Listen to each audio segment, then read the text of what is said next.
ንቃተ ህግ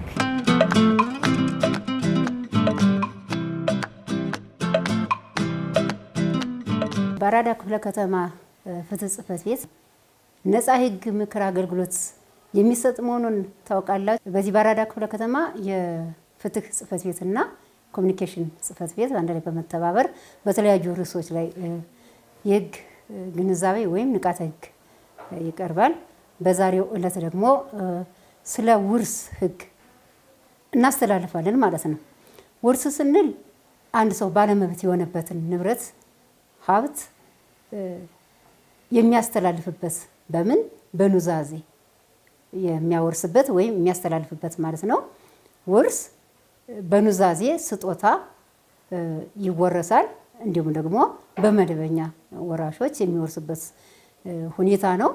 ስለዚህ ውርስ ሲባል መብትን ወራሾችን በተመለከተ ደግሞ ውርስ ሲባል መብትን ብቻ መውረስ ሳይሆን ግዴታንም አብሮ የመውረስ ግዴታ አለበት ማለት ነው።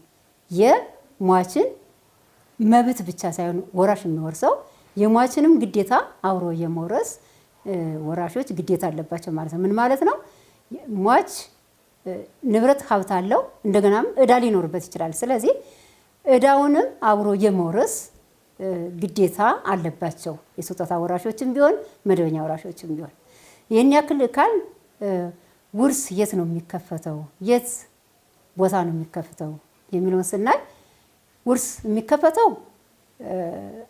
መደበኛ ወይም ዋና መኖሪያ በሆነ ስፍራ ላይ ነው። ምን ማለት ነው? አንድ ጋሽ እከሌ የሚባል ሰው ቢኖር ጋሽ እከሌ የሚኖረው ድሬዳዋ ነው እንበል። ከጊዜ በኋላ ጋሽ እከሌ የሚባል ሰው ጋብቻ ፈጸመና አዲስ አበባ መጣ፣ ቤት ገዛ ወይም ሰራ። ከዚያ በኋላ አዲስ አበባ መኖር ጀመረ። የትዳር ጓደኛውና ልጆቹ አዲስ አበባ ናቸው። ይሄ ጋሽ እከሌ የሚባል ሰው ግን ወይ ነጋዴ ሊሆን ይችላል ወይ ሌላ ስራ ሊሆን ይችላል የሚችለው ያለው የሚሰራው። ስለዚህ ጋሽ እከሌ ድሬዳዋ አንድ ቤት አለው፣ ሰበታም አንድ ቤት ሊኖር ይችላል። ምሳሌ እየሰጠን ነው። ጎንደርም አንድ ቤት ሊኖረው ይችላል። ስለዚህ በስራ ምክንያት እዚያ ቤት ቤቶቹ ጋር እየሄደ ጎንደርም ሰበታም ሌላም ቦታ ሊሰነብት ይችላል። ዞሮ ዞሮ ግን ስራውን ከፈጸመ በኋላ የት ነው የሚመለሰው? አዲስ አበባ የትዳር ጓደኛውና ልጆቹ ባሉበት ቤት ነው። ማህበራዊ ኑሮውንም የሚፈጽመው የሚያካሄደው እዚያው የትዳር ጓደኛው ባለችበት አብሮ ነው ማለት ነው። ስለዚህ ዋና መኖሪያ ስፍራ የቱ ነው ማለት ነው? አዲስ አበባ ነው ማለት ነው። ስለዚህ ጋሽ እከሌ ከዚህ ዓለም በሞት ቢለይ ውርስ የሚከፈተው አዲስ አበባ ነው ማለት ነው። ሌላው ልጆችን በምንመለከትበት ጊዜ ልጆች ወራሾች ናቸው። ቀጥተኛ ወራሾች እንመጣበታለን። ስለዚህ ልጆች ስንል ህጋዊ ልጆች አሉ። ምን ማለት ነው ህጋዊ ልጆች? ከትዳር ጓደኛው ወይም እቤት ካለችው የትዳር ጓደኛው የተወለዱ ከቤት የተወለዱ ልጆች ናቸው። ሌላው ከውጭ የተወለዱ ልጆች ናቸው። ከውጭ የተወለዱ ልጆች ስንል ምን ማለት ነው? ይህን ጋብቻ ከመፈጸሙ በፊት የወለዳቸው ልጆች ወይም የወለደው ልጅ ሊኖር ይችላል፣ ወይም የወለደችው ማለት ነው። ወይም ደግሞ በጋብቻ ላይ እያሉ ትዳር ላይ እያሉ አንዳንድ ጊዜ በማወቅም ባለማወቅም በስህተትም ሊሆን ይችላል ከውጭ ሊወልድ ይችላል፣ ወይም ሴቷ ልትወልድ ትችላለች። ስለዚህ የውጭ ልጆች የሚባሉት እነዚያ ናቸው። ሌላው በህግ የምንቀበላቸው ማለትም በጉዲፈቻ ማለት ነው። እነዚህ ልጆች ሶስቱም በውርስ ዙሪያ እኩል ውርስን የመከፋፈል መብታቸው የተጠበቀ ነው። ምንም አይነት መድሎ አይፈጸምም ማለት ነው። ሶስቱም ከህጋዊ ልጆች ጋራ አንድ ላይ እኩል ይካፈላል ማለት ነው። ሌላው ጾታን በሚመለከት ሴት ወንድ ተብሎ ውርስ የሚዳላበት ሁኔታ አይደለም፣ እኩል ነው። ሌላው ዜግነትን በሚመለከት አንድ ህንዳዊ የሆነ ሰው ወላጆቹ ኢትዮጵያዊ ከሆነ ወይም ወላጁ እናቱ ብቻ ወይ አባቱ ብቻ ስለዚህ ወላጁ ባረፈች ወይም ባረፈ ጊዜ ህንዳዊ ነው ተብሎ በዜግነቱ የውርስ ቅነሳ አይደረግበትም። እኩል ነው ማለት ነው የሚወርሰው። ሌላው እድሜን በሚመለከት ምንም አይነት የውርስ ልዩነት አይደረግም። ምን ማለት ነው? በጽንስ ላይ ያለ ልጅ የመውረስ መብቱ የተጠበቀ ነው ማለት እሱ የሚያሟላው መስፈርቶች ቢኖሩም፣ ለምሳሌ በጽንስ ያለ ህፃን ለመውረስ የመውረስ መብት እንዲኖረው በመጀመሪያ በህይወት መወለድ አለበት። እሱ በፍትሐ ብሔር የተደነገገ ነው። ሌሎችም መስፈርቶች አሉ። ስለዚህ ይሄ ህፃን በጽንስ ያለ ህፃን የመውረስ መብት እስካለው ድረስ እድሜ ልዩነት አያመጣም ያልነው ከጽንሰት እስከ ሽምግልና ባለው ሂደት ውስጥ ያሉት ሁሉ ወራሾች ውርስን በሚከፋፈሉበት ጊዜ ምንም አይነት ልዩነት አያመጣም ማለት ነው። ይሄን ያክል ካል ሳይናዘዝ የሞተ ሰው ውርስ ምንድን ነው የሚሆነው? መቼም ሞት ታስቦ አይመጣም። በኑዛዜ ውርስ ይሰጣል ብለናል። ሆኖም ግን ድንገተኛ ሞት እስካለ ድረስ ሳይናዘዝ አንድ ሰው ቢሞት ንብረቱ፣ ሀብቱ ምንድን ነው የሚሆነው የሚለውን ስናይ ደግሞ ህጉ በ4 ደረጃ አስቀምጦታል። የመጀመሪያ ወራሾች፣ ሁለተኛ ወራሾች፣ ሶስተኛ ዝምድና ደረጃ፣ አራተኛ ዝምድና ደረጃ ወራሾች በሚል አስቀምጦታል ማለት ነው። የመጀመሪያው ዝምድና ወራሽ የሚባሉት ልጆች ናቸው። የማን ልጆች? የሟቹ ልጆች የመጀመሪያ ዝምድና ደረጃ ተብለው ተቀምጠዋል በህጉ ማለት ነው፣ በውርሳችን ህግ። በሁለተኛ ደረጃ ሟች ልጆች ከሌሉት የሟች እናትና አባት ሁለተኛ ዝምድና ደረጃ ወራሾች ሆነው ተቀምጠዋል። እናትና አባት ወራሽ ሲሆኑ በነገራችን ላይ ልጆችም ወራሽ በሆኑበት ጊዜ በልጆች መካከል ውርስ ሲከፈል ልዩነት የለውም። ያው ከላይ ስላየነው ነው ያለፍኩት። በሟች እናትና አባት ደግሞ ወራሽ በሚሆኑበት ጊዜ የሟች ንብረት ሀብት ተነስቶ እንኩ ውሰዱ አይደለም የሚባለው። የውርሱ ግማሹ ወይም እኩሌታው ለአባት ይሰጣል፣ እኩሌታው ደግሞ ለእናት ይሰጣል ማለት ነው። ይሄ በሚሆንበት ጊዜ ለምሳሌ እናት ባትኖርስ፣ በሞት ተለይታ ቢሆንስ የእናት ድርሻ ወይም የውርሱ እኩሌታ ለማን ይተላለፋል? ለሟች እናት ልጅ ካላት ለልጅ፣ አለዚያ ደግሞ ወደ ታች የሚቆጠሩ ተወላጆች። ምን ማለት ነው? የሟች እናት እሷም ሞታ ከሆነ ልጅ ይኖራታል። ልጇም ሞተው ከሆነ የልጅ ልጇ ማለት ነው። ወደ ታች የሚወለድ ሲባል ልጅ የልጅ ልጅ እያለ የሚቀጥል ማለት ነው። ስለዚህ እናት ልጅ የልጅ ልጅ ወደ ታች የሚቆጠር ያ ንብረት ወይም ውርሱ ይተላለፋል ማለት ነው። ምናልባት በእናት በኩል ምንም አይነት ወራሾች ባይኖሩስ እናት የለችም፣ ልጅ የልጅ ልጅ ወደ ታች የሚቆጠር የለም። ስለዚህ ምን አይነት ወራሽ ከሌለ ይህ ውርስ ወዴት ነው የሚተላለፈው? ወደ ዚያኛው መስመር እንደሚተላለፍ ህጉ አስቀምጦታል። ምን ማለት ነው? የሌላኛው መስመር ይተላለፋል ብሎ ህጉ አስቀምጠው። ምን ማለት ነው? የሌላኛው መስመር ማለት ውርሱ ለሟች እናትና አባት እኩሌታው ለአባት እኩሌታው ለእናት ተብሎ ነበር። ስለዚህ ሌላኛው መስመር ማለት ለአባት ማለት ነው። ለአባት ሙሉ በሙሉ ውርሱ ወደዚያ ይተላለፋል፣ በእናት በኩል ምንም አይነት ወራሾች ከሌሉ።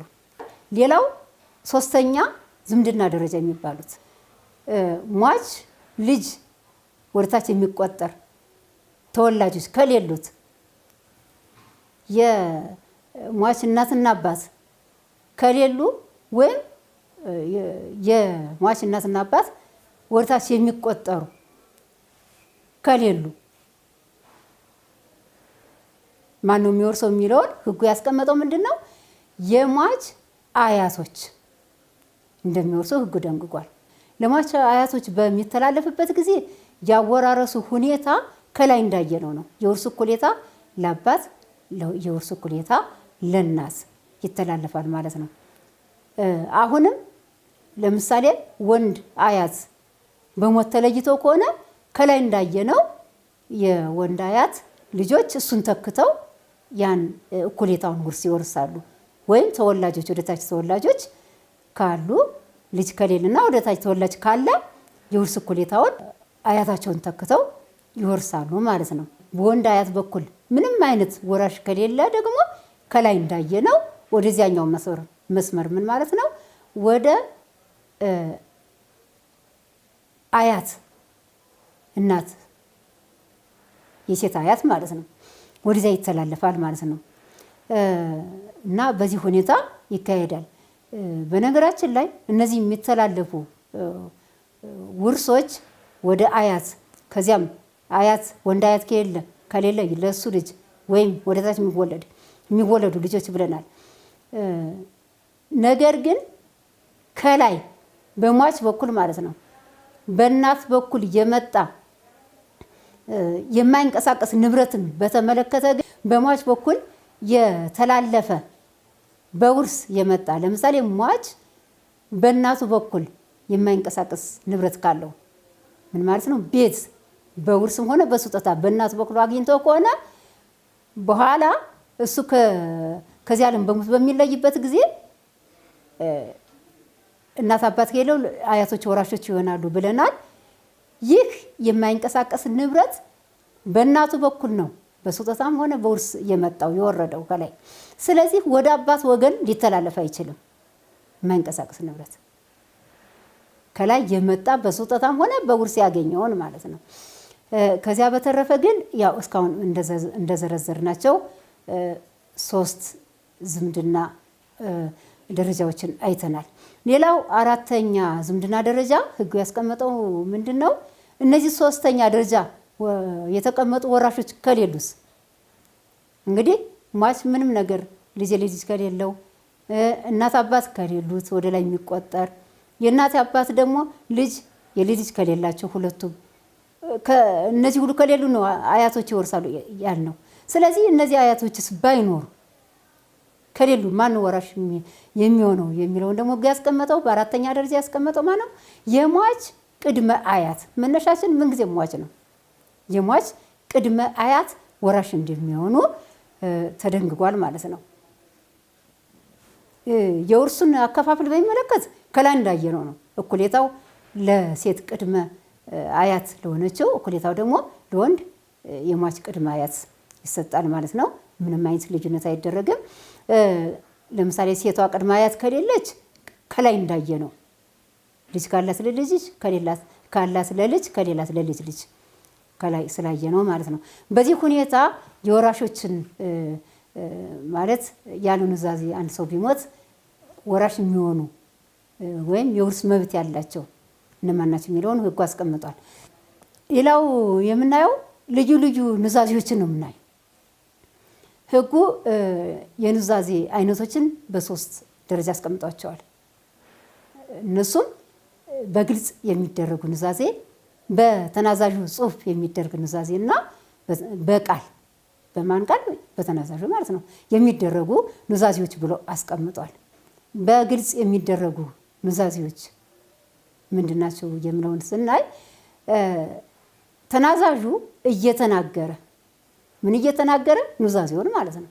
ተናዛዡ እየተናገረ ሌላ ማናቸውም ሰው የሚጽፈው እሱ የሚናገረው ኑዛዜ የሚጽፈው ወይም ደግሞ ራሱ የሚጽፈው ነው ማለት ነው። በግልጽ የሚደረግ ኑዛዜ። ይህ ኑዛዜ ያደረገበት ቀን ማመልከት አለበት። ኑዛዜ የተደረገበት ቀን መጻፍ ወይም ቀኑ መቀመጥ አለበት። ከዚህም ባሻገር ራሱ ተናዛዡና የአይን ምስክሮች ወዲያውኑ ፊርማቸው በኑዛዜው ላይ መቀመጥ አለበት። ያ ካልሆነ ግን ፈራሽ ይሆናል ነው የሚለው ህጉ። ወዲያውኑ የተናዛዡና የአይን ምስክሮች ፊርማ ወዲያውኑ ካልተቀመጠ ፈራሽ ይሆናል። ቀኑም ካልተቀመጠ እንደዛው በሚል አስቀምጦታል። በሁለተኛ ደረጃ የምናየው በተናዛዡ ጽሑፍ የሚደረግ ኑዛዜ ነው። በተናዛዡ ጽሑፍ የሚደረግ ኑዛዜ ራሱ ተናዛዡ ሁሉንም ወይም በሙሉ መጻፍ አለበት። ሁሉም ኑዛዜ ራሱ ካልጻፈው ፈራሽ እንደሚሆን ህጉ ደንግጎታል። ሌላው ያንን ሲጽፍ ኑዛዜ መሆኑን የሚያመለክት መሆን አለበት አለዚያው ግን ያው ስድ ንባብ ነው የሚሆነው ማለት ነው። ኑዛዜ ስለመሆኑ የሚያመለክት ነገር ከሌለው አደናጋሪ ስለሆነ ስድ ንባብ ስለሚሆን ኑዛዜ ስለመሆኑ ማመልከት አለበት። ሌላው በዚህ በተናዛዡ ጽሑፍ የሚደረግ ኑዛዜ እያንዳንዱ ወይም እያንዳንዷ ማለት ነው ወረቀት ኑዛዜ የሚደረግባት ወረቀት ላይ ተናዛዡ መፈረም አለበት። ይሄ ብቻም አይደለም፣ እያንዳንዱ ኑዛዜ ወረቀት ላይ ቀን ካልተጻፈበት ውርሱ ፈራሽ እንደሚሆን ህጉ ደንግጎታል። ስለዚህ ይሄ መሟላት አለበት። አንደኛ ሙሉ በሙሉ የኑዛዜውን ይዘት ራሱ መጻፍ አለበት። ያ ካልሆነ ግን ፈራሽ ይሆናል። ሌላ ሰው የሚጽፈው ከሆነ ኑዛዜ ስለመሆኑ በግልጽ መቀመጥ አለበት። እንደገናም እያንዳንዱ ወረቀት ላይ ፊርማው ማስቀመጥ አለበት። ቀንም መጻፍ እንዳለበት ተደንግጓል። በሶስተኛ ደረጃ በቃል የሚደረግ ኑዛዜ ነው። በቃል የሚደረግ ኑዛዜ አንድ ሰው የሞቱ መቃረብ ተሰምቶት ማለት አንዳንድ ሰው ሞቱ ሲዳረስ የሚያውቀው ወይ የሚታወቀው ሰው አለ። ስለዚህ የሞቱ መቃረብ ተሰምቶት በፈቃዱ ለሁለት ምስክሮች የሚሰጠው ቃል ነው። በሁለት ምስክሮች መሀል የሚሰጠው የኑዛዜ ቃል ማለት ነው። በዚህ በቃል ኑዛዜ ላይ ማስቀመጥ የሚቻለው ስለ ቀብሩ ስነ ስርዓት ትእዛዝ ማስተላለፍ ይችላል። ስለ ቀብሩ ስነ ስርዓት ትእዛዝ ሊያስተላልፍ ይችላል። እንደገና ደግሞ የዚህ ሰው አካለ መጠን ያላደረሱ ልጆች ካሉት ስለነሱ አስተዳዳሪ ወይም ደግሞ ሞግዚት በዚህ ውሳኔ ላይ ማስተላለፍ ይችላል። ሌላው ግን በቃል ኑዛዜ ላይ እያንዳንዱ ውርስ ከ500 ማለትም በኢትዮጵያ ብር ማለት ነው። በኢትዮጵያ ብር ከ500 ብር በላይ በቃል ኑዛዜ ማስተላለፍ አይቻልም። ምናልባት ከዚህ በላይ አሁን እያንዳንዱ የውርስ ንብረት ከ500 በኢትዮጵያ ብር ከ500 በላይ ማስተላለፍ አይችልም ብሎ ህጉ ደንግጎታል። ምናልባት 1000 ብር አድርጎ በቃሉ ተናዙ ቢሞትስ ምን ይሆናል የሚለውን እንዳንድ ብንመለከት 500 ይያዝና ከ501 ብር ጀምሮ እስከ 1000 ብር ያለው ማለትም በሌላ አባባል ቀሪው 500 ማለት ነው። እሱ ፈራሽ ይሆናል ማለት ይቀራል ማለት ነው። ስለዚህ ህጉ በዚህ መልኩ አስቀምጦታል። ለዛሬ የያዝነው ይሄንን ነው። በዚህ በተነጋገርንበት ወይም ከዚህ ባስተላለፍነው ስለ ውርስ ህግ ባስተላለፍነው ላይ ያላችሁን አስተያየት ጻፉልን። በሚቀጥለው ደግሞ በሌላ ርዕስ እንገናኛለን። አመሰግናለሁ አድማጮችና ተመልካቾቻችን።